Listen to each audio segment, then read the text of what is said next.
அனைவருக்கும் வணக்கம்.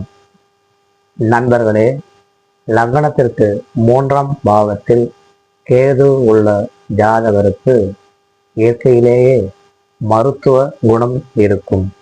இளைய சகோதரர் உறவில் பிரிவினை உண்டு. இவருக்கு ஜோதிடம், சட்டம் போன்ற தொழில்கள் கை கொடுக்கும். எவருக்கும் இவர் ஜாமீன் கையெழுத்து போடக்கூடாது. இவர்கள் எவருக்கேனும் கடனாக பணம் கொடுத்தால் கொடுத்த பணம் முழுமையாக திரும்ப வராது. இவர்களுக்கு குலதெய்வத்தின் அருள் உண்டு. கை விரலில் ஏதேனும் சிறு பாதிப்புகள் ஏற்படும்.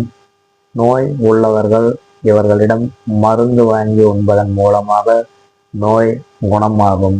இவர்களுக்கு சித்தர் வழிபாடுகள் மிகவும் கை கொடுக்க கூடியதாக இருக்கும்.